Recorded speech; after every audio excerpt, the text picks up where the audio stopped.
And the home that we just closed for 17 million, we put I don't know if the Jetsons, if that means anything to you, but those elevators that are see-through and they're tube. Solid ground and steel beams. We're turning plans into your dreams. Expert talk, trade to trade. This is how home is made. It's the 16 Penny Podcast from the Metropolitan Builder. Let's build it right. Hey guys, welcome to the 16 Penny Podcast by the Metropolitan Builder. Today we have the privilege of sitting down with Arpan Gupta with 57th and 7, luxury builder here in Houston. Just finished and sold a $17 million spec, not custom home, and is currently building a $22 million spec. So thanks for joining us. Oh, my pleasure. So I'd like to get into what got you into building specs of that volume. It's an atypical path for me because my background was, by education, I was in medicine and I was have my MD, and then but I always liked design and construction, and ended up sitting next to somebody at a Rockets game in 2009, and he was a builder, and we just started talking, and I left residency and started a construction company. So that's probably not your typical sort of story. Not the typical one. So you never swung a hammer before going into home building. I'm not sure if I've swung a hammer yet. Well, it'll be an interesting end to the episode. Yeah. I'm the sales and design guy. It's going to be funny at the end. We'll see how. We'll see how it goes. So, okay, you had a home building company when you started. You started in 2009? We started in 2009, and we were kind of getting our feet wet, and started with the townhomes in Rice Military, Montrose, Galleria.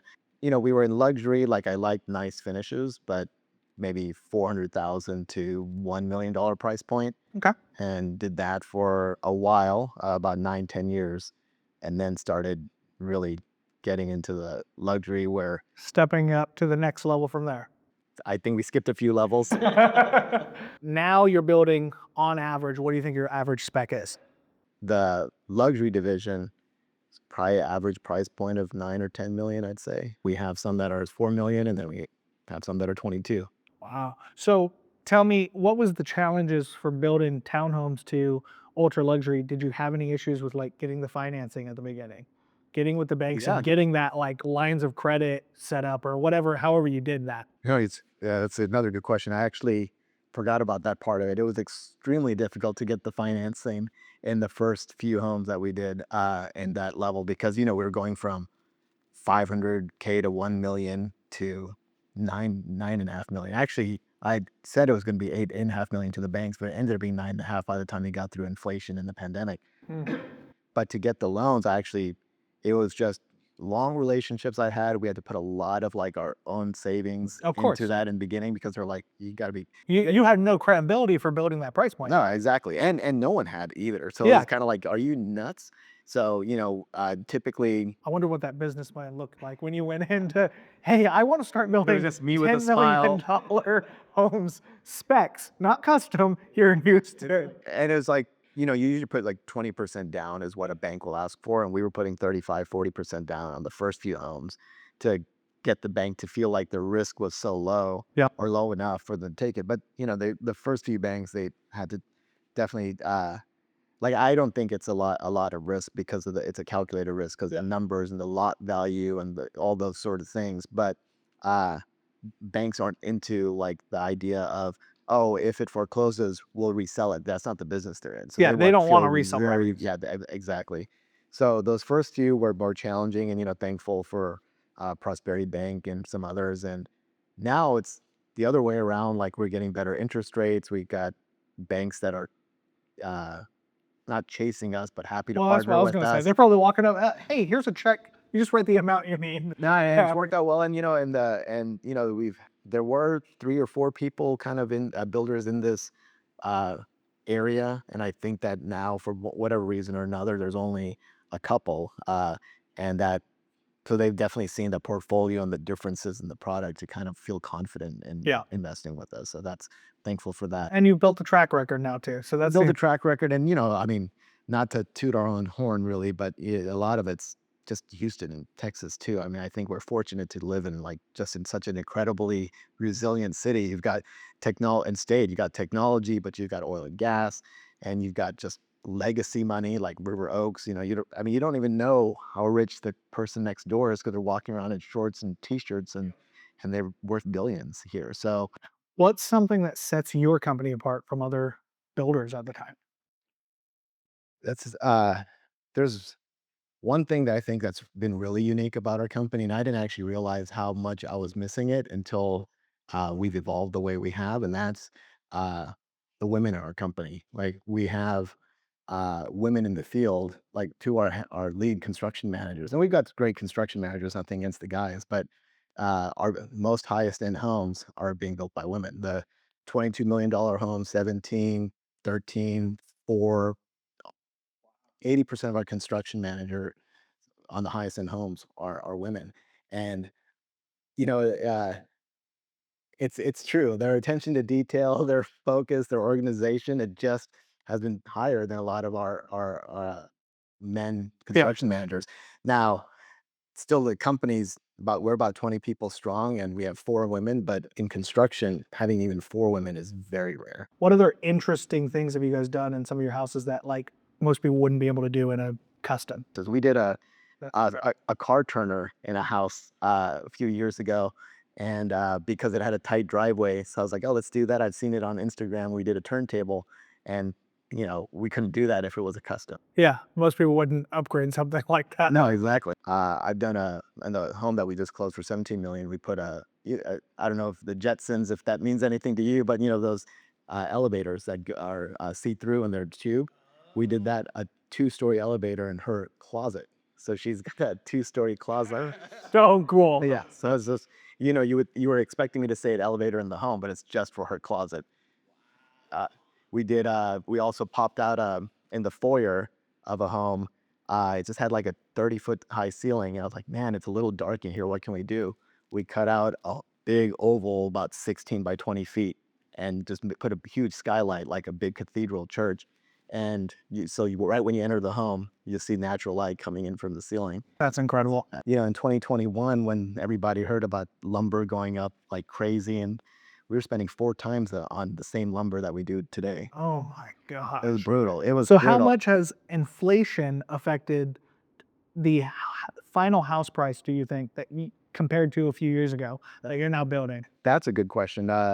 Inflation, like I didn't even think of inflation the first 10 years I was building. And then during the pandemic, yeah, there's an index, the lumber futures index, it was at 350 to 450 pretty reliably from 2010 to 2020. Yep. And then 2021, it went up to 1500. So, Oh and it's a my God. commodity. So the exact same stick of lumber is literally 6 times as much as it was Yep. a few years ago. So do you think that affected your, like if you were building $6 million homes in 2019, right? And then you come to 2025, is that one of the reasons? That is a big reason. So like the $9.5 million home that was the most expensive in Houston history at that time in 2020 would be a $13 million home to build today on the same lot, same thing, because the land has gone up like crazy. Yep. The cost of construction, labor has gone up. So that's inflation. And then unique to this year is tariffs. Tariffs have added to inflation, especially in construction. So if you have somebody coming to you that's wanting to buy one of these, what's the common questions they're asking that you're seeing that they're asking? Because these I can almost guarantee they're not your first time home buyers, but there's got to be, if they're jumping from a $3 million property to a 9 million, there's got to be some questions they're asking that's not the average buyer's question. Actually, that's funny. They actually ask kind of some of the same questions you would see, but most of it is that they're really mesmerized by what they see. Like they just walk through the house and see whatever stage it's in, and just feel really good about what they see. So it doesn't leave so much to the imagination. Not the highest price point homes, 17 million, 20 million, 13 million. We do market those a little earlier, so people can walk through it, and they might have to use some imagination because it's not finished yet, but 90% of the homes we wait for them to be essentially finished, 90%, 100% finished. So there's not much left to the imagination. Yeah. So then they're really just concerned about warranty, which is not too big of a deal. And then AC. AC is the most common thing we get asked about. Like, This is Texas. what is the AC? What systems do you use? Which trade? What warranty? All that sort of stuff. And we use top contractors on that because it is so important because it is Texas, and there is this trend of things getting hotter, and so whatever the reason, comfort is most important. And people don't care about uh, what science says. Like we said, like, oh, the science calculations say that this is the right amount of AC tonnage. They're more like, look, if I have a party, is the house going to get cold enough for my guests, or is Exactly. it? That's all. Over engineer it than under engineer it. Yeah, exactly, absolutely. And Always. they're like, we'll deal with the science.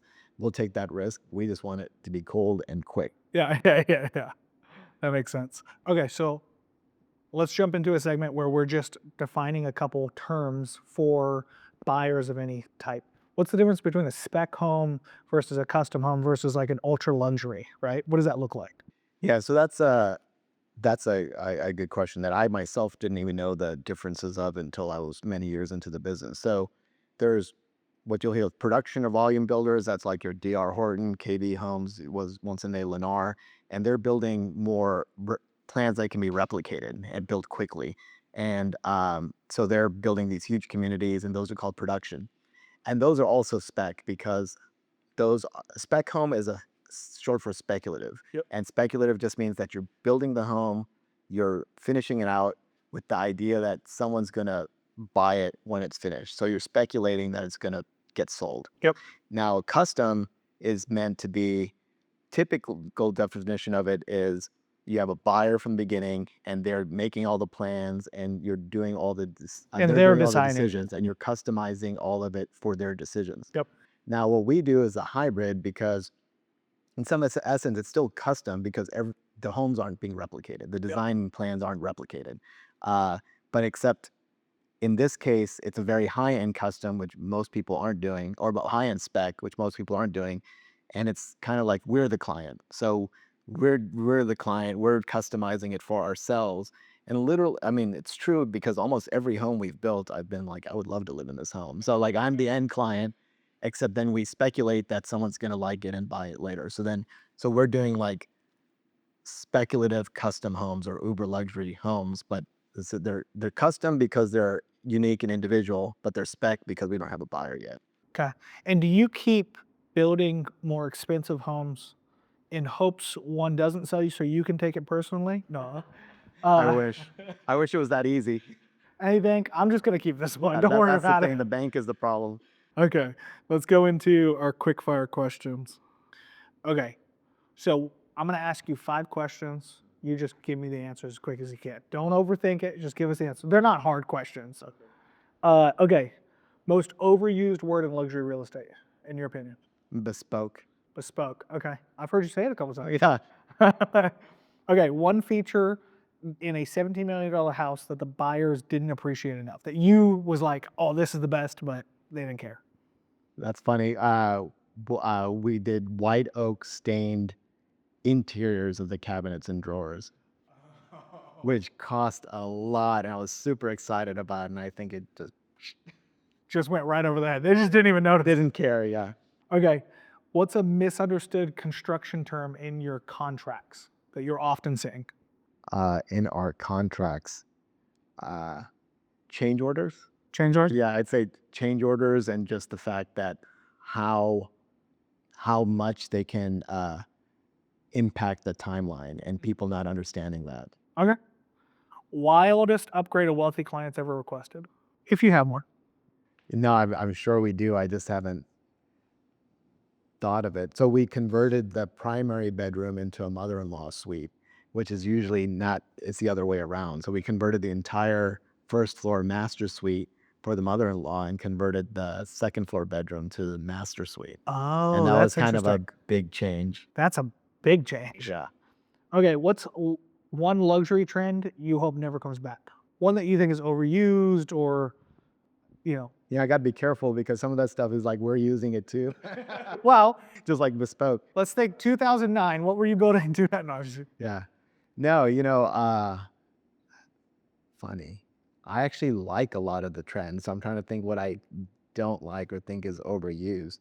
I won't say anything. I can't think of anything specific, but because of Instagram and social medias, design cycles so quickly. So Yeah. things get overused or you And see then it so retro common, stuff comes and back all the it time. gets back to like right now, and I love it, and I hope it doesn't go away, but like there's fluting or use of viola or purples and beiges and Yep. greens, but then you see it so much, you get overexposed to it so quickly, and then you're just kind of like 2 years later, you're like, man, I can't believe I loved that before. Now is the exciting part. Now we're going to go outside and we're going to see, I have two 2x4s for you, a 16 penny nail and a hammer, 16-ounce hammer, wooden handle. Very all generic. How many hits does it take you to get the hammer all the way flush? Can I guess it's going to take me about 57? 57. I didn't get a 12-ounce. I got a 16-ounce hammer. But this will be interesting to see how you do. I'm interested myself. But here's the thing. This is the 16 penny podcast. All right. So you get one hammer. Okay. I'll give you two nails. You should only need one though. All right. One right in the middle. How many hits does it take you? 57 was my guess. Are we ready? Yes, we're ready.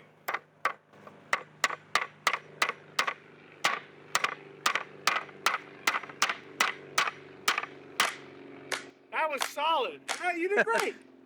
It stayed in flat. You did it. Look at that. Well, it was 2 hits, right? Sales and marketing just succeeded over here. There we go. I missed 2 completely. Yeah, you did good though. Good job. Thank you. Thanks for having me on the 16 Penny Podcast by Metropolitan Builder. It was a lot of fun.